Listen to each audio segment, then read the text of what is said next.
അയ്യപ്പ ദർശനം നിങ്ങൾക്കായി സമർപ്പിക്കുന്നത് Akshaya catering Thodupuzha, cosponsored by Woodland pure vegetarian hotel Thodupuzha. കാൽനൂറ്റാണ്ടിന്റെ വിശ്വസ്ത പാരമ്പര്യവുമായി അക്ഷയ കേറ്ററിംഗ് തൊടുപുഴ. ആഘോഷങ്ങൾ ഏതുമാവട്ടെ, എല്ലാത്തരം വെജ് നോൺ വെജ് വിഭവങ്ങളും പൂർണ്ണ ഉത്തരവാദിത്തത്തോടെ നിങ്ങളുടെ മുന്നിലെത്തിക്കുന്നു. നിങ്ങളുടെ നാവിലെ രസമുകുളങ്ങളെ തൊട്ടുണർത്തുന്ന രുചി വൈവിധ്യങ്ങൾ, സ്വാദിൽ ഒരൽപ്പം പോലും വിട്ടുവീഴ്ചയില്ലാതെ, പാരമ്പര്യ തനിമ നഷ്ടപ്പെടാതെ വിഭവസമൃദ്ധമായി നിങ്ങളുടെ ആഘോഷങ്ങളെ വരവേൽക്കൂ. അക്ഷയ കേറ്ററിംഗ് തൊടുപുഴയ്ക്കൊപ്പം ഫോൺ 9744406785. അക്ഷയ കേറ്ററിംഗ് തൊടുപുഴ. ഹൈറേഞ്ചിന്റെ കവാടമായ തൊടുപുഴയിൽ രുചിവൈവിധ്യങ്ങളുടെ നിറക്കലവറയായി വുഡ്ലാൻഡ്സ് വെജിറ്റേറിയൻ ഹോട്ടൽ. കൈപുണ്യത്തിന്റെ മികവ് തെളിയിച്ചുകൊണ്ട് വിവിധയിനം ദോശകൾ, നോർത്ത് ഇന്ത്യൻ, ചൈനീസ് എന്നിങ്ങനെ കലർപ്പില്ലാത്ത വെജിറ്റേറിയൻ വിഭവങ്ങൾ. ഗ്രഹാതുരത്വം തുളുമ്പുന്ന അന്തരീക്ഷത്തിൽ വിശാലമായ കാർ പാർക്കിംഗ് സൗകര്യത്തോടെ Woodlands vegetarian hotel, Thodupuzha Muvattupuzha road, Madakkathanam, Kochangadi. ഇരട്ടി മധുരവുമായി വുഡ്ലാൻഡ് സ്വീറ്റ്സ് എന്ന മധുരക്കലവറയിൽ. ഞങ്ങളുടെ മറ്റൊരു സഹോദര സ്ഥാപനം വിജയ ബ്രിക്സ്, മടക്കത്താനം, കൊച്ചങ്ങാടി.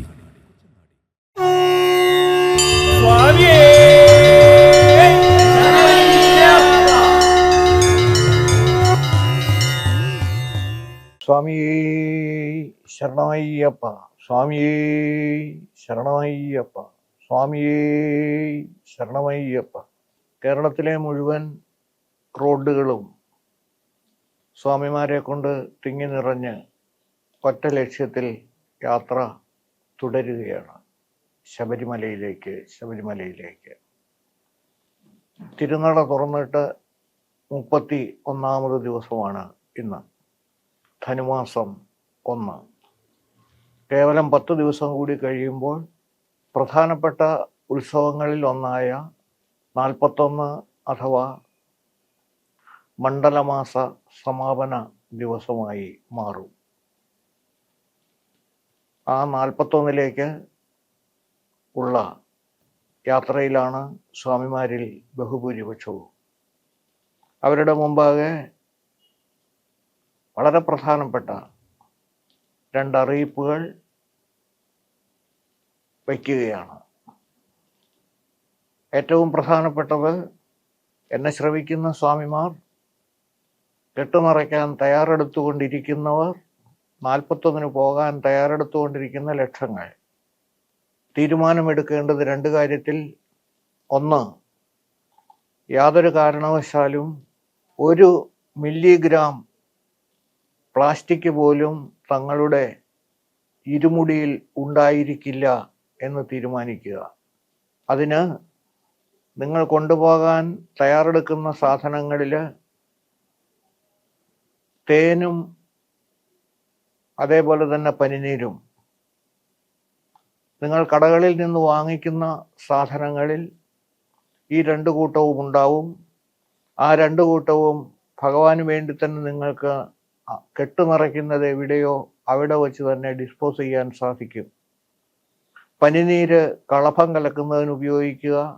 തേന് നേദ്യം തയ്യാറാക്കുന്ന കൂട്ടത്തിൽ ത്രിമധുരത്തിൽ ചേർക്കുക. ഇപ്പം 2 കുപ്പികളും നിങ്ങളുടെ കൈകളിൽ നിന്ന് ഒഴിവാക്കാനായി, കെട്ടിൽ നിന്ന് ഒഴിവാക്കാനായി സാധിക്കും. രണ്ടാമത്തെ പ്രധാനപ്പെട്ട കാര്യം, നിങ്ങൾ ഓരോരുത്തരും ഒരു സ്റ്റീൽ പ്ലേറ്റ് കയ്യിൽ കരുതണം. അതിനോടൊപ്പം തന്നെ ഒരു സ്റ്റീൽ ഗ്ലാസ് കൂടി കയ്യിൽ കരുതുക. ഇത് രണ്ടും നമ്മൾ കരുതണം എന്ന് പറഞ്ഞത്, ഡിസ്പോസിബിൾ ഗ്ലാസും ഡിസ്പോസിബിൾ പ്ലേറ്റും യാതൊരു കാരണവശാലും ശബരിമല തീർത്ഥാടന കാലത്ത് ഉപയോഗിക്കില്ല എന്ന് ഓരോ സ്വാമിയും തീരുമാനം എടുക്കേണ്ടുന്നതാണ്. അതുകൊണ്ട് തന്നെ ഈ ഒരു കാര്യം നിങ്ങളുടെ ഓരോരുത്തരുടെയും മുൻപിൽ അയ്യപ്പസ്വാമിക്ക് വേണ്ടി സമർപ്പിക്കുകയാണ്. ശ്രദ്ധിക്കുക, അതുപോലെ ചെയ്യാനായിട്ട് ദയവായി തയ്യാറെടുക്കുക. സ്വാമിയേ ശരണമയ്യപ്പ. ഇന്നത്തെ നമ്മുടെ വിഷയം നേരത്തെ ചൂണ്ടിക്കാണിച്ചതുപോലെ തന്നെ പ്രദക്ഷിണത്തെ, എങ്ങനെയാണ് പ്രദക്ഷിണം വയ്ക്കേണ്ടുന്നത്, എന്താണ് ആ വാക്കിൻ്റെ അർത്ഥം, അതുകൊണ്ട് എന്താണ് ഉദ്ദേശിക്കുന്നത്, ലക്ഷ്യമാക്കുന്നത് എന്ന് നമുക്കൊന്ന് മനസ്സിലാക്കാനായിട്ട് ശ്രമിക്കാം. പ്രദക്ഷിണം എന്ന് പറയുന്നത് ഏത് ദേവാലയത്തിലായാലും ദേവനെ വലതുവശത്താക്കി, അതായത് പ്രദക്ഷിണം വയ്ക്കാൻ തയ്യാറെടുക്കുന്ന ആള് ദേവൻ അഥവാ ദേവി ഏത് മൂർത്തിയായാലും ആ മൂർത്തിയെ തൻ്റെ വലതുവശത്താക്കിക്കൊണ്ട് വേണം ആ സ്ട്രക്ചറിന് ചുറ്റും പ്രദക്ഷിണം വയ്ക്കേണ്ടുന്നത്. അതനുസരിച്ചിട്ട് കിഴക്ക് പ്രദക്ഷിണമായിരിക്കുന്ന ദേവാലയത്തിലാണെങ്കിൽ തെക്കുവശത്തുകൂടി നമ്മൾ പൂർത്തിയാക്കും. അത് പടിഞ്ഞാറ് വശത്താണെന്നതിൽ പടിഞ്ഞാറോട്ട് ദർശനമായിരിക്കുന്നിടത്താണെങ്കിലും നമ്മൾ വടക്കുവശത്തുകൂടിയാണ് പ്രദക്ഷിണം വയ്ക്കേണ്ടുന്നത് എന്ന് മാത്രം മനസ്സിലാക്കിയാൽ മതി. ആ പ്രദക്ഷിണം ഈ 4 അക്ഷരങ്ങളുള്ള പ്രദക്ഷിണം, ഈ 4 അക്ഷരങ്ങളുടെ അർത്ഥമെന്ത്, അതെങ്ങനെയാണ് ചെയ്യേണ്ടുന്നത് എന്നതിനെക്കുറിച്ചാണ് നമ്മൾ ഈ 31ാമത് എപ്പിസോഡിൽ വിശദീകരിക്കുന്നത്. ഏവർക്കും സ്വാഗതം. ആസന്ന പ്രസവാനാരി തൈലപൂർണം യഥാഘടം വഹന്തി ശനൈകത്യാദി തഥാകൃത്യാൽ പ്രദക്ഷിണം. പൂർണ്ണഗർഭിണിയായ പ്രസവമടുത്ത ഒരു സ്ത്രീ തലയിൽ എണ്ണ നിറച്ച ഒരു കുടത്തെയും വഹിച്ചുകൊണ്ട് നടക്കുന്നു എന്ന് വിചാരിക്കുക. അത്രയ്ക്കും സാവധാനം പദാനുപദമായി മാത്രമേ പ്രദക്ഷിണം ചെയ്യാവൂ. ധൃതിയായുള്ള ഓട്ടപ്രദക്ഷിണം ഒരു കാരണവശാലും ആശാസ്യമല്ല, അത് അനാശാസമാണെന്നാണ് വിവക്ഷ. പ്രദക്ഷിണം ഒരാരാധനയുടെ ഭാഗമാണ്. 2 കാലിൽ നടന്നുകൊണ്ടുള്ള പ്രദക്ഷിണം പോലെ തന്നെ കുറച്ചുകൂടി ശരീരത്തെ മൊത്തത്തിൽ ഈ പ്രക്രിയയിൽ ഉൾപ്പെടുത്തുമ്പോൾ ആ പ്രദക്ഷിണത്തിൻ്റെ പേര് ശയന പ്രദക്ഷിണം എന്നാവും. അപ്പം ശരീരം മുഴുവനും ഇതിൽ പങ്കാളികളാവുന്നു. കൂർത്തമൂർത്ത കല്ലുകളിലും മറ്റും തട്ടിമുട്ടി പോകുന്നതും ഒരു സാധനാമാർഗമാണ്. നമുക്ക് അറിയാം, സുബ്രഹ്മണ്യസ്വാമി ക്ഷേത്രങ്ങളിൽ ശൂലം കുത്തിയുള്ള തുള്ളലും കാവടിയും ഒക്കെ നമ്മൾ കാണാറുണ്ട്. അപ്പോൾ സ്വയം പീഡിപ്പിക്കപ്പെടുക എന്ന് പറയുന്നതും ഒരു സാധനാമാർഗത്തിൻ്റെ ഭാഗമാണ്. ഏറ്റവും ശ്രേഷ്ഠമായ പ്രദക്ഷിണം എണ്ണത്തിൻ്റെ കാര്യത്തിൽ 21 എന്നാണ് സ്വയംഭൂ ആഗമത്തിൽ വ്യക്തമാക്കുന്നത്. ഏകവിംശതി സഖ്യം കുരുതമം തു പ്രദക്ഷിണം. ഏറ്റവും ഉത്തമമായിട്ടുള്ളത് ഇതാണ്.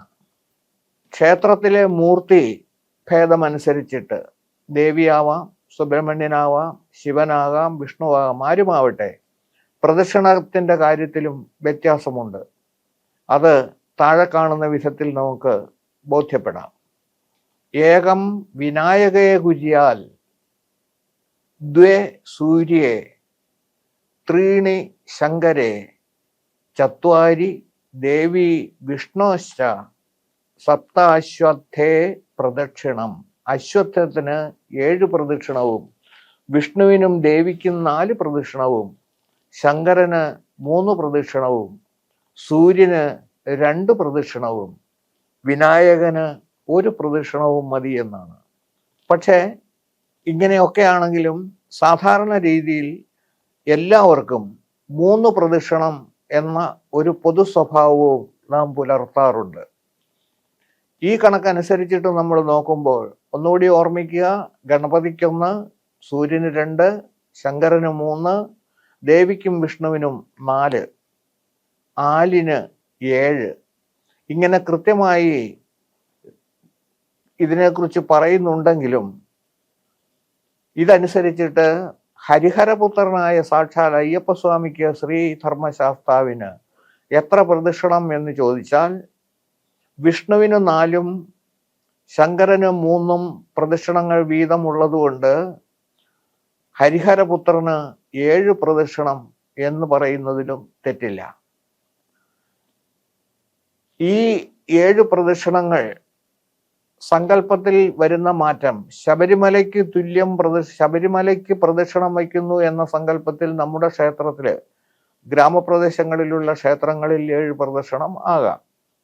കൈലാസ പ്രദക്ഷിണം എന്നുള്ള ആ ഒരു സങ്കല്പത്തിൽ സാക്ഷാൽ വടക്കുംനാഥന് ഒരു ദിവസം ശിവരാത്രി ദിവസം പ്രദക്ഷിണം വയ്ക്കാറുണ്ട്. അണമുറിയാത്തത് മാതിരിയാണ് ആ പ്രദക്ഷിണം പൂർത്തിയാക്കപ്പെടുന്നത്. അതേപോലെ തന്നെ പാലാഴി പ്രദക്ഷിണം എന്നുള്ള സങ്കല്പത്തിൽ സാക്ഷാൽ ശ്രീപത്മനാഭസ്വാമിക്കും ഈ പ്രദക്ഷിണം നടക്കാറുണ്ട്. നമ്മുടെ ക്ഷേത്രങ്ങളിലും ആ മൂർത്തിഭേദം അനുസരിച്ചിട്ട് ഇങ്ങനെയുള്ള പ്രദക്ഷിണങ്ങൾ ചെയ്യാവുന്നതാണ്. പരമാവധി 21, ബാക്കിയുള്ളത് നമുക്ക് സൂചിപ്പിച്ചതനുസരിച്ച്. പ്രദക്ഷിണം കൊണ്ട് എന്തു ഗുണമാണ് ഈ സാധകന് ലഭിക്കുന്നത്? അതും നമ്മളൊന്നറിയണ്ടേ. ബ്രഹ്മനാരദീയം എന്ന് പറയുന്ന ഗ്രന്ഥത്തിൽ ഇങ്ങനെയാണ് സൂചിപ്പിക്കുന്നത്. രാജൻ പ്രദക്ഷിണൈകേന മുച്യതേ ബ്രഹ്മഹത്യയാ ദ്വിതീയേ നാടികാരി സത്സ്വാൽ തൃതീയേ ഇന്ദ്രസമ്പദം. ഒരു പ്രദക്ഷിണം കൊണ്ടാണെന്നൊരിയിൽ, ഒന്നാമത്തെ പ്രദക്ഷിണം കൊണ്ടാണെന്നൊരിയിൽ ബ്രഹ്മഹത്യാപാപത്തിൽ നിന്നുള്ള മോചനമാണ്. രണ്ടാമതാണെങ്കിൽ 2 പ്രദക്ഷിണം വയ്ക്കുകയാണെങ്കിൽ ആ ദേവനെ പൂജിക്കാനുള്ള അധികാരവും, 3 പ്രദക്ഷിണമാണ് വയ്ക്കുന്നതെങ്കിൽ ഇന്ദ്രന് തുല്യമായ പദവിയുമാണ്. അപ്പോൾ ഏത് തരത്തിലാണെന്ന് നോക്കുക. ഒന്നാമത്തെ പ്രദക്ഷിണം ബ്രഹ്മഹത്യാദി പാപങ്ങൾ മുഴുവൻ നശിക്കുന്നത്, രണ്ടാമത്തേത് ദേവന് ആരാധിക്കുവാൻ അധികാരിയാകുമെന്നത്, മൂന്നാമത്തേത് കൊണ്ട് ഭോഗസുഖങ്ങൾ ലഭിച്ച സിദ്ധി നേടി ഇന്ദ്രന് തുല്യമാവും. 3 പ്രാവശ്യം പ്രദക്ഷിണം വയ്ക്കുന്നതിൻ്റെ വിശദാംശങ്ങളാണ് ഇവിടെ മേൽ സൂചിപ്പിച്ചത്. ഇനി നമ്മൾ കണ്ടിട്ടുള്ള, നമ്മൾ ഉപയോഗിക്കുന്ന 2 തരം ശംഖുകളുണ്ട്. ഒന്ന് പൂജകൾ സ്വീകരിക്കുന്ന ശംഖും, മറ്റൊന്ന് പൂജകൾക്ക് ഉപയോഗിക്കുന്ന ശംഖും. അതിൽ വലംപിരി ഇടംപിരി ശംഖുകൾ എന്നാണ് പൊതുവായി ഇവയെ അറിയപ്പെടുന്നത്. വലംപിരി ഇടംപിരി ശംഖുകൾ സാധാരണ ദേവപൂജയിൽ ഒഴിവാക്കാനാവാത്ത ഒരു വസ്തുവാണ് ശംഖ്. പൂജയ്ക്ക് ഉപയോഗിക്കുന്ന ശംഖ് ഇടംപിരിയും പൂജ സ്വീകരിക്കുന്ന ശംഖ് വലംപിരിയുമാണ്. ഈ ശംഖ് എങ്ങനെ തിരിച്ചറിയാം എന്ന് ചോദിച്ചാൽ, ഒരു ശംഖ് നമ്മുടെ കയ്യിൽ കിട്ടിയാൽ അതിന് നേരെ, ആ ശംഖിനെ നമ്മുടെ നേരെ മുമ്പിൽ പിടിച്ചു കഴിഞ്ഞാൽ നമ്മുടെ ഇടതുഭാഗത്തേക്ക് ആണ് അതിൻ്റെ തുറന്ന വായ് വരുന്നതെങ്കിൽ അത് ഇടംപിരി ശംഖ് ആയിരിക്കും. അതിൻ്റെ പിരിയിരിക്കുന്നത് പ്രദക്ഷിണമായിരിക്കും എന്ന് പറഞ്ഞാൽ ക്ലോക്ക് വൈസ്, അതായത് ക്ലോക്കിൻ്റെ സൂചി തിരിയുന്നത് പോലെ. വലംപിരി ശംഖ് അപൂർവമാണ്, വിലയേറിയതാണ്. അതുകൊണ്ട് തന്നെ ഈ ശംഖിൻ്റെ വായ വലതുവശത്തേക്ക് തിരിഞ്ഞായിരിക്കും ഇരിക്കുക. അപ്പൊ ഇത് തമ്മിലുള്ള ഏറ്റവും പ്രധാനപ്പെട്ട വ്യത്യാസം, ഇടംപിരി വലംപിരി ശംഖുകളെ സംബന്ധിച്ചിടത്തോളം ഇടംപിരി ശംഖ് പൂജ ചെയ്യുന്നതിന് ഉപയോഗിക്കുന്നതാണെങ്കിൽ വലംപിരി ശംഖ് എന്ന് പറയുന്നത് ഏതു വലിയ പൂജയും സ്വയം സ്വീകരിക്കാൻ കൽപ്പിയെന്ന് ആയിട്ടാണ് സങ്കല്പത്തിലുള്ളത്. ദേവത്വത്തെ പ്രാപിക്കുന്നതിൻ്റെ മാർഗം പ്രദക്ഷിണവും, ദേവത്വത്തിൽ നിന്നിറങ്ങി സാധകന് അനുഗ്രഹവർഷം ചൊരിയേണ്ടുന്ന മാർഗം അപ്രദക്ഷിണവും ആയിത്തീരുന്നു. എന്ന് പറഞ്ഞാൽ clockwise and anticlockwise. ദേവത്വം പ്രാപിക്കുന്നതിൻ്റെ മാർഗമാണ് ക്ലോക്ക് വൈസ്. ദേവത്വത്തിൽ നിന്നിറങ്ങി സാധകൻ അനുഗ്രഹവർഷം ചൊരിയേണ്ടുന്ന മാർഗമാണ് അപ്രദക്ഷിണം. ഇതിന് ഒരു സ്ക്രൂ ആണിയുടെ ഒരു രൂപമാണ് നമ്മൾ മനസ്സിലാക്കേണ്ടത്. തിരിച്ച് ഇറക്കുന്ന ആ സ്ക്രൂവിൽ നമ്മൾ തിരിക്കുന്നത് ക്ലോക്ക് വൈസ് ആണെങ്കിലും അനുഭവത്തിൽ അങ്ങേവശത്തേക്ക് നിന്ന് നമ്മൾ നോക്കിയാൽ അത് ആന്റി ക്ലോക്ക് വൈസ് ആണെന്ന് കാണാനായിട്ട് സാധിക്കും.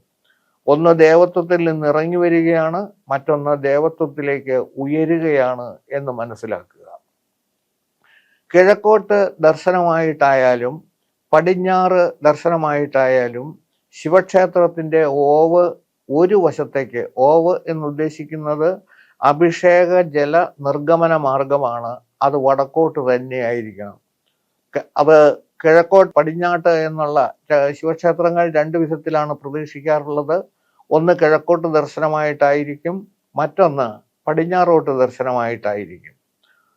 അപ്പോൾ ആ ഒരു തരത്തിൽ നമുക്ക് ഒരു റെസ്ട്രിക്ഷൻ ശിവക്ഷേത്രത്തിൽ കാണാനായിട്ട് സാധിക്കും. ഓവ് മുറിച്ച് കടക്കരുത് എന്ന് ചില സ്ഥലങ്ങളിൽ ബോർഡ് എഴുതി വെച്ചിട്ടുണ്ടാവും. ചില സ്ഥലങ്ങളിൽ ഓവിൻ്റെ തൊട്ട് ചേർന്ന് ഒരു കയറ് വലിച്ചു കെട്ടിയിട്ടുണ്ടാവും. സത്യത്തിൽ ഹിന്ദുക്കളായ നമുക്ക് ഒരു നാണക്കേടും കൂടിയാണ് ശിവക്ഷേത്രങ്ങളിലെ ആചാരങ്ങൾ നമുക്കറിയില്ല എന്ന് പറയുന്നത് തന്നെ. ഇങ്ങനെയൊക്കെ റെസ്ട്രിക്ഷൻ ഏർപ്പെടുത്തിയിട്ടുണ്ടെങ്കിലും മുണ്ടും മടക്കി കുത്തി ഇതിനപ്പുറത്തേക്ക് കടന്നാൽ എന്താണ് സംഭവിക്കുക എന്ന് അറിയട്ടെ എന്ന മട്ടിൽ ഈ കെട്ടിയിരിക്കുന്ന കയറിൻ്റെ മുകളിൽ കൂടി എടുത്തു ചാടിയ വിദ്വാൻമാരും നമുക്കുണ്ട് എന്നറിയുക. അതുകൊണ്ട് തന്നെ എന്താണ് ഇതിൻ്റെ അടിസ്ഥാനം? ഈ ഓവ് അഥവാ ആ സോമസൂത്രം എന്ന് പറയുന്നത് കടക്കരുത് എന്ന് പറയാൻ എന്താണ് കാരണം എന്നൊന്ന് നമുക്ക് നോക്കാം. ഇത് കടക്കരുത് എന്ന് പറഞ്ഞാൽ ശിവക്ഷേത്രത്തിൽ, സാധാരണ ക്ഷേത്രത്തിൽ നമ്മൾ പ്രദക്ഷിണം വയ്ക്കുന്നത് പോലെയല്ല എന്നറിയാമല്ലോ. ഒരു പ്രാവശ്യം ഇപ്പോൾ പടിഞ്ഞാറോട്ട് ദർശനമായിട്ടുള്ള ഒരു ശിവക്ഷേത്രത്തിൽ പോയാൽ നമ്മൾ നേരെ വടക്കുവശത്ത് ഓവിൻ്റെ സമീപത്തേക്കൊന്ന് നടന്നു. അവിടെ ചെന്ന് നേരെ താഴേക്കുടം നോക്കി തൊഴുതു, തിരിച്ച് നമ്മൾ ഇങ്ങേ വശത്തേക്ക് വന്നു. അപ്പൊ ഈ യാത്രയ്ക്ക് രണ്ടിനും ഒരു പ്രത്യേകതയുണ്ട്. അങ്ങോട്ടേക്ക് പോകുമ്പോൾ നമ്മൾ ബലിക്കല്ലുകൾക്ക് ഉൾവശത്തുകൂടെയും തിരിച്ച് ഇങ്ങോട്ട് വരുന്ന അവസരത്തിൽ ബലിക്കല്ലുകൾക്ക് പുറത്തുവശത്ത് കൂടിയിട്ടുമാണ് തിരിച്ചു വരുന്നത്. ഒന്ന് ക്ലോക്ക് വൈസ് ആണ്, മറ്റൊന്ന് ആന്റി ക്ലോക്ക് വൈസ് ആണ്. അതുകൊണ്ട് തന്നെ ഇതിൻ്റെ അടിസ്ഥാനം എന്ത് എന്ന് അറിഞ്ഞിരിക്കണം. മറ്റു ക്ഷേത്രങ്ങളുമായിട്ടുള്ള വ്യത്യാസം ശിവക്ഷേത്രത്തിന് ഈ പ്രദക്ഷിണത്തിനുള്ളത് ഒന്ന് വ്യക്തമാക്കാം. സോമസൂത്രം ന ലംഘയേൽ, ശിവാഗമം എന്ന് പറയുന്ന ഗ്രന്ഥത്തിലാണ് പറഞ്ഞിട്ടുള്ളത്. സോമസൂത്രം ന ലംഘയേൽ എന്ന് പറഞ്ഞാൽ സോമസൂത്രം എന്ന് ഉദ്ദേശിക്കുന്നത് ഈ ഓവാണ്. ഓവ് എന്നുദ്ദേശിക്കുന്നത് അഭിഷേക ജല നിർഗമന മാർഗം. ശിവക്ഷേത്രത്തിൽ പ്രദക്ഷിണവും അപ്രദക്ഷിണവും ഒരുമിച്ച് നടക്കുകയാണ്. സവ്യാസവ്യ മാർഗങ്ങൾ എന്നാണ് ഇവയെ വിളിക്കുന്നത്. അങ്ങോട്ടേക്കും പോകാം, അതേപടി തന്നെ തിരിച്ചു വരുന്നത് ഇങ്ങോട്ടേക്കുമാണ്. ശ്രീകോവിലിൽ വിരാജിക്കുന്ന വിശ്വനാഥ പ്രഭുവിനെ വന്ദിച്ച് അഥവാ ബ്രഹ്മരന്ധ്രത്തിന്റെ സ്ഥാനമായ താഴികക്കുടത്തെ നോക്കി വന്ദിച്ച് ആരാധകർ അപ്രദക്ഷിണമായിട്ട് മടങ്ങുന്നു. അങ്ങനെ മടങ്ങുന്നത് സോമനാടിയിലൂടെ വേണം എന്നതിനാൽ ബലിക്കല്ലുകൾക്കപ്പുറമായി സോമദ്യോതകമായ മനോമണ്ഡലത്തിലൂടെ തന്നെ വേണമെന്ന് നിർബന്ധമാണ്. അപ്പോൾ ശിവക്ഷേത്രത്തിന്റെ നടക്കിൽ നിന്ന് പുറപ്പെട്ട് സോമസൂത്രം വരെ ബലിക്കല്ലുകൾക്ക് പുറത്തുകൂടി പ്രദക്ഷിണമായി പോയി, സോമസൂത്രം വരെ ബലിക്കല്ലുകൾക്ക് പുറത്തുകൂടി പ്രദക്ഷിണമായി പോയി വീണ്ടും അപ്രദക്ഷിണമായി ബലിക്കല്ലുകൾക്ക് ഇടയിലൂടെ മടങ്ങുകയാണ് ചെയ്യുന്നത്. കിഴക്ക് നടയാണെങ്കിൽ ഇത് സൂചിപ്പിക്കുന്ന മൂലാധാരം വരെ നീങ്ങുമെന്നും അതിനപ്പുറത്തേക്ക് മടങ്ങി തൊഴുന്നതിനു ശേഷം വീണ്ടും പ്രദക്ഷിണം ഊർധ്വഗമനം തുടങ്ങുകയും ചെയ്യും. അങ്ങനെ ഇട പിങ്കള എന്ന രണ്ട് നാളികളുടെ പൂരക രേചകങ്ങളാകുന്ന പ്രാണായാമ പ്രക്രിയ നടത്തുന്നത് പോലെ ഒരു പ്രക്രിയയാണ് ശിവക്ഷേത്രത്തിലെ പ്രദക്ഷിണം. ഇവിടെ നമ്മൾ വ്യക്തമായിട്ടും ഇട പിങ്കള എന്ന് പറഞ്ഞാൽ മാത്രം പോരാ, സുഷുപ്നയെ കുറിച്ചും കൂടി അറിയണം. നമ്മുടെ ശരീരത്തിലെ പ്രധാനപ്പെട്ട 3 നാഡീവ്യൂഹങ്ങളാണ് ഇട പിങ്കള സുഷുപ്ന. ഇതിൽ സുഷുപ്ന എന്ന് പറയുന്നത് ഇവരുടെ മെഡിക്കൽ സയൻസിൽ പറയുന്ന പേര് സ്പൈനൽ കോഡ് എന്നാണ്. നമ്മുടെ നട്ടെല്ലിൻ്റെ മധ്യഭാഗത്തുകൂടി പോകുന്ന നമ്മുടെ ശരീരത്തിലെ ഏറ്റവും പ്രധാനപ്പെട്ട നാഡിയാണ് സുഷുപ്ന നാഡി എന്ന് പറയുന്നത്, അഥവാ സ്പൈനൽ കോഡ്. ആ സ്പൈനൽ കോഡിന് എന്തെങ്കിലും തരത്തിലുള്ള ഒരു ഹേമദണ്ഡം ഏറ്റുപോയാൽ, ഏതെങ്കിലും തരത്തിലുള്ള പരിക്ക്, ഒന്നും സാധാരണ സംഭവിക്കില്ല. കാരണം വളരെ ശക്തമായ എല്ലുകൾക്കിടയിലൂടെയാണ്, എല്ലുകൾക്ക് ഉള്ളിലുള്ള സുഷിരത്തിലൂടെയാണ് ഈ സ്പൈനൽ കോഡ് കടന്നു പോകുന്നത്. ആ സ്പൈനൽ കോഡിന്റെ അങ്ങേയറ്റത്ത്, അതായത് ബുദ്ധലിംഗ മധ്യത്തിൽ എന്ന് വ്യക്തമാക്കുന്നു, അവിടെയാണ് നമ്മുടെ ജീവന്റെ ഏറ്റവും ഉയർന്ന തരത്തിലുള്ള കുണ്ടലിനി ശക്തി എന്ന് പറയുന്നത് കിടക്കുന്നതായി സൂചിപ്പിക്കുന്നത്. അതിൻ്റെ ഇരുവശത്തും കൂടിയുള്ളതാണ് ഇടയും പിങ്കളയും. ഇപ്പോൾ നമ്മളൊരു കൊടിമരം നോക്കിയാൽ ആ കൊടിമരം എന്ന് പറയുന്ന മധ്യഭാഗത്തുള്ളതിനെ 2.5 ചുറ്റായി ചുറ്റിക്കിടക്കുന്ന കൊടി ഉയർത്താനുള്ള കയറ് നമ്മൾ കാണുന്നുണ്ടെങ്കിൽ, ആ കയറ് തന്നെയാണ് നമ്മുടെ ശരീരത്തിലുള്ള ഈട പിങ്കള എന്ന് പറയുന്ന 2 നാഡികൾ. അതിന് മധ്യത്തിലൂടെയുള്ള ആ കയറുകൾ ചുറ്റിയിരിക്കുന്ന കൊടിമരമാണ് നമ്മുടെ നട്ടെല്ല് എന്നുദ്ദേശിക്കുന്നതും ആ നട്ടെല്ലിലൂടെയാണ് ഈ സുഷുപ്ന കടന്നു പോകുന്നതും എന്നും അറിയുക. ഇതിലൂടെ നമ്മൾ കൃത്യമായിട്ടുള്ള ശ്വാസ നിയന്ത്രണം നടത്തുമ്പോൾ, ആ ശ്വാസ നിയന്ത്രണത്തിലൂടെ നമ്മുടെ ശരീരത്തിൽ ഉണ്ടാകുന്ന ഊർജം, ആ ഊർജം കൊണ്ടാണ് നമ്മുടെ ശരീരത്തിൽ ഒതുങ്ങിക്കഴിയുന്നതായ കുണ്ടലിനി ശക്തിയെ ഉണർത്താനായിട്ട് കഴിയുന്നത്. ഒരു ദിവസം ഒരു തുള്ളി അമൃതാണ് നമ്മുടെ ശരീരത്തിൽ ഉൽപ്പാദിപ്പിക്കപ്പെടുന്നത്.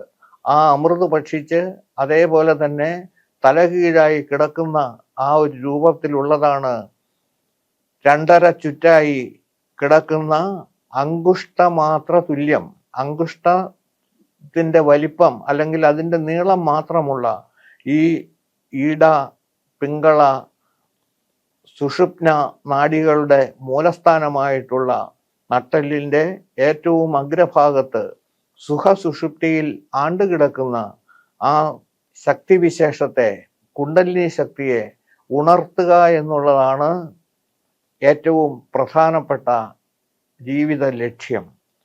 അതാണ് യോഗികൾ സാധാരണ ചെയ്യുന്നത്. അപ്പോൾ പ്രാണായാമ പ്രക്രിയയിലൂടെയാണ് ഇത് ചെയ്യാനായിട്ട് സാധിക്കുക.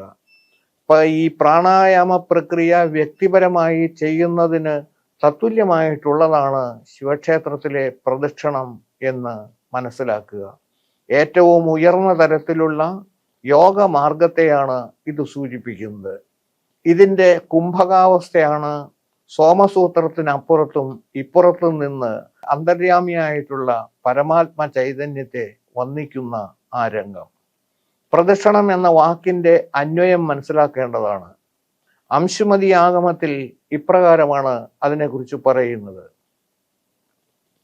പ്രചിന്വതി ഭയാ സർവേ ദകാരോ മോക്ഷസിദ്ധിത ക്ഷികാരോ ക്ഷീയതേ രോഗോ നകാരം ശ്രീപദായകം.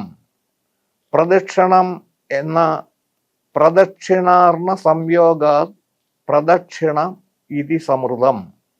ഇതിനെ നമ്മൾ കൂടുതലായിട്ട് മനസ്സിലാക്കാൻ ശ്രമിക്കുമ്പോൾ സർവഭയങ്ങളെയും നശിപ്പിക്കുന്നത് എന്നർത്ഥം വരുന്ന പ്ര എന്ന അക്ഷരവും മോക്ഷദായകമായ ദകാരവും രോഗനാശകമായ ക്ഷികാരവും ഐശ്വര്യപ്രദമായ നകാരവും കൂടി ചേർന്നതാണ് ഈ ശ്ലോകം. അപ്പം അതിൻ്റെ എന്ന് പറഞ്ഞാൽ സർവസിദ്ധികളും നമുക്ക് ലഭിക്കുന്നതാണ് പ്രദക്ഷിണത്തിലൂടെ എന്നർത്ഥം. ഇനി എങ്ങനെയാണ് പ്രദക്ഷിണം വയ്ക്കേണ്ടുന്നത് എന്ന് നോക്കാം. പദാൽ പദാന്തരം ഗച്ഛേത് കരൗ ചലനവർജിത. കൈ അനക്കാൻ പാടില്ല. സ്തുതിർവാചി ഹൃദിധ്യാനം ചതുരംഗം പ്രദക്ഷിണം. 4 കാര്യങ്ങൾ പ്രദക്ഷിണത്തിൽ ഒരുമിച്ച് വരണം. പദാന്തരം ഗച്ഛേത്, 2 കാലുകളും പൂർണ്ണമായിട്ടും ഇതിനകത്ത് ഉൾപ്പെടുന്നു. അതായത് പാദങ്ങൾ തൊട്ട് ചേർത്ത് വച്ച് കരചലനവർജിത, ഒരു കാരണവശാലും 2 കൈകളും അനക്കാതെ. സ്തുതിർവാചി ഹൃദിധ്യാനം, മനസ്സുകൊണ്ട് നാമജപത്തില് ഹൃദയത്തില് ആ രൂപം, ഏത് ദേവതയാണോ നിങ്ങളുടെ ഇഷ്ടരൂപം ആ ദേവതയെ ധ്യാനിച്ചുകൊണ്ട് മനസ്സ്, ഹൃദയം, കാലുകൾ, കൈകൾ ഇത് നാലും ഒരുമിച്ച് കൊണ്ടുവരുന്നത് അങ്ങനെ ആ രീതിയിലാകുമ്പോഴാണ് പ്രദക്ഷിണം അതിൻ്റെ പൂർണ്ണ അവസ്ഥയിലെത്തുക. ഇതുകൂടാതെ ഇരുഭാഗങ്ങളിലും കൈകൾ വച്ചുകൊണ്ട് തന്നെ അതാത് ദേവന്റെ സ്തോത്രം ഉച്ചരിച്ചുകൊണ്ട് ഹൃദയത്തിൽ ദേവന്റെ രൂപം ധ്യാനിച്ചുകൊണ്ട് ഒരു പദത്തിൽ നിന്ന് മെല്ലെ മെല്ലെ പദമൂന്നിക്കൊണ്ട് ചെയ്യുന്നതാണ് പ്രദക്ഷിണം എന്ന് സാരം. ഇരു കാലുകളും ഇരു കൈകളും നാവും മനസ്സും പ്രദക്ഷിണത്തിൽ ഒരുപോലെ പങ്കാളികളായിരിക്കും. പ്രദക്ഷിണം എന്ന വാക്കിന്റെ അർത്ഥം വലതുവശത്തേക്ക് എന്നാണ്. ക്ഷേത്രത്തിലെ ദേവസങ്കല്പം മനസ്സിൽ ധ്യാനിച്ച് ബലിക്കല്ലുകൾക്ക് പുറത്തുകൂടി വേണം പ്രദക്ഷിണം വയ്ക്കാൻ. പ്രദക്ഷിണം വയ്ക്കുന്നയാളുടെ വലതുഭാഗത്താണ് ദേവതാ രൂപം വരത്തക്ക വിധത്തിൽ വലം വയ്ക്കുക എന്നതാണ് ഈ ചടങ്ങ്. ഇത് പൂർത്തിയാക്കാൻ ആ തരത്തിൽ തന്നെ വേണം. ധർമ്മത്തിന്റെ വഴിയിൽ നാം എപ്പോഴും നീതിനിഷ്ഠമായ ജീവിതം നയിക്കണമെന്ന് ജീവിതം ഓർമ്മിപ്പിക്കുന്നു. ഈശ്വരൻ ഭൂഗുരുത്വത്തിന്റെ കേന്ദ്രവും നമ്മുടെ അസ്തിത്വത്തിന്റെ പ്രധാന കേന്ദ്രവുമാണെന്ന് നീ തിരിച്ചറിയുന്നു. ഇത് തന്നെയാണ് പ്രദക്ഷിണ തത്വവും. മനുഷ്യൻ ഉത്കൃഷ്ട ചിന്താധാരയിൽ നിന്നും വളരെ അകലെയാണ്. അതിന് മാറ്റം വരണം. സമർപ്പണ ബുദ്ധിയുള്ള ആചാരങ്ങളും അനുഷ്ഠാനങ്ങളും നമുക്ക് ചിത്തശുദ്ധി ഉണ്ടാക്കുന്നവയാണ്. പ്രാർത്ഥനാപൂർവമുള്ള അനുഷ്ഠാനങ്ങളിലൂടെ ഓരോ വ്യക്തിയും ശാന്തിയും സമാധാനവും നേടുന്നു. മനസ്സമാധാനം ജീവിതത്തിന് ലക്ഷ്യബോധം ഉണ്ടാക്കി നൽകും. മനുഷ്യന് പ്രകൃതി നൽകിയ ബന്ധാവാണ് ധർമാധിഷ്ഠിതമായ ജീവിത രീതി. ചിട്ടയായ വ്യക്തിഗത ജീവിത രീതി കെട്ടിപ്പടുത്താൽ വ്യക്തിയും സമൂഹവുമായുള്ള സുദൃഢ ബന്ധം, അതിലൂടെ സമൂഹത്തിൻ്റെ കെട്ടുറപ്പും കുടുംബ ഭദ്രത എന്നിവ കൈവരിക്കാനായിട്ട് കഴിയും. ഇതിലൂടെ മനുഷ്യൻ ആരോഗ്യം, ഐശ്വര്യം, കീർത്തി ഇവ ലഭിക്കുമെന്നും ആയതിനാൽ മനുഷ്യൻ ആചാര അനുഷ്ഠാനങ്ങൾ കടുകിട തെറ്റിക്കാതെ അനുഷ്ഠിക്കണമെന്നും മഹാഭാരതം ഉദ്ഘോഷിക്കുന്നു. ശരണം വിളികളുടെയും നനുത്ത മഞ്ഞിൻ്റെയും കലർപ്പിൽ സുഖദുഃഖാദി ദ്വന്ദ്വങ്ങളിൽപ്പെട്ടുഴലുന്ന ജീവനെ ഒരു മണ്ഡലകാലത്തെ വ്രതാനുഷ്ഠാനത്തിലൂടെ ചിത്തശുദ്ധി വരുത്തി അതിൻ്റെ സ്വസ്ഥാനമായ ആനന്ദത്തിലേക്ക് നയിക്കാൻ ശബരിമല ക്ഷേത്ര ദർശനത്തിലൂടെ നമുക്ക് സാധിക്കുന്നു. ശബരിമലയിലെ എന്നല്ല, ഏത് ക്ഷേത്രങ്ങളിലെയും ആചാരങ്ങളെയും വ്രതാനുഷ്ഠാനങ്ങളെയും അതിൻ്റെ ശുദ്ധഭാവനയോടുകൂടി കാണാൻ കഴിയുന്നവർ ഈ സുഹൃതികളാണ്. ഈ സുഹൃതം ഒരു സാധകനെ നയിക്കുക ദ്വന്ദ്വാതീതമായ അദ്വയ ഭാവത്തിലേക്കാണ്. പറന്നുയരുന്ന തത്വമസി എന്ന മഹനീയ തലത്തിലേക്കാണ്. എല്ലാം അയ്യപ്പൻ, എല്ലാറ്റിൻ പൊരുൾ അയ്യപ്പൻ എന്ന പ്രപഞ്ച സത്യത്തെ സ്വാംശീകരിക്കുകയാണ് ഈ തീർത്ഥയാത്രയുടെ പരമമായ തത്വം. വ്രതങ്ങളെ കൊണ്ടും സാധനകളെ കൊണ്ടും മനോമാലിന്യങ്ങളെ അകറ്റി നിർത്താൻ സാധിച്ചാൽ മാത്രമേ നാം നടത്തുന്ന ക്ഷേത്ര ദർശനങ്ങൾ അഥവാ തീർത്ഥാടനങ്ങൾ വഴി നാം ലഭിക്കുമെന്ന് കരുതുന്ന മനഃശുദ്ധിയും മനസമാധാനവും കൈവരിക്കാൻ കഴിയുകയുള്ളൂ. അവ സാധിച്ചാൽ മാത്രമേ ഈ യാത്ര പൂർണ്ണമാവുകയുള്ളൂ. അല്ലെങ്കിൽ അവ വെറും ബാഹ്യയാത്രകൾ മാത്രമായി മാറും. ആന്തരികമായ ഏകാന്ത സ്ഥാനം അത് ശബരിമലയും സാക്ഷാൽ പരമ്പൊരുളായ അയ്യപ്പസ്വാമിയുമാണെന്ന ഉറച്ച ബോധത്തോടെ എവിടെ വിളി പൊങ്ങുന്നിതവിടെ ഭഗവാൻ വരും എന്നൊന്നുറച്ചൊന്നുറക്കെ വിളിക്കുവിൻ, കരളുരുകിയൊന്നു വിളിച്ചെങ്കിലൻ പുരാൻ കൈവെടിഞ്ഞിട്ടില്ല ഇന്നോളമാരെയും. പരമ്പൊരുളായ ഈശ്വര ചൈതന്യം ഇതുതന്നെ. സ്വാമിയേ ശരണമയ്യപ്പ, സ്വാമിയേ ശരണമയ്യപ്പ.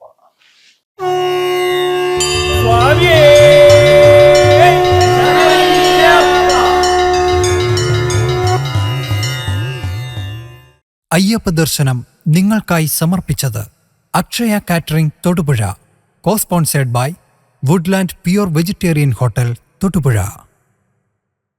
കാൽ നൂറ്റാണ്ടിന്റെ വിശ്വസ്ത പാരമ്പര്യവുമായി അക്ഷയ കേറ്ററിംഗ് തൊടുപുഴ. ആഘോഷങ്ങൾ ഏതുമാവട്ടെ എല്ലാത്തരം വെജ് നോൺ വെജ് വിഭവങ്ങളും പൂർണ്ണ ഉത്തരവാദിത്തത്തോടെ നിങ്ങളുടെ മുന്നിൽ എത്തിക്കുന്നു. നിങ്ങളുടെ നാവിലെ രസമുകുളങ്ങളെ തൊട്ടുണർത്തുന്ന രുചി വൈവിധ്യങ്ങൾ. സ്വാദിൽ ഒരൽപ്പം പോലും വിട്ടുവീഴ്ചയില്ലാതെ പാരമ്പര്യ തനിമ നഷ്ടപ്പെടാതെ വിഭവസമൃദ്ധമായി നിങ്ങളുടെ ആഘോഷങ്ങളെ വരവേൽക്കൂ. അക്ഷയ കേറ്ററിംഗ് തൊടുപുഴയ്ക്കൊപ്പം. ഫോൺ 9744406785. അക്ഷയ കേറ്ററിംഗ് തൊടുപുഴ.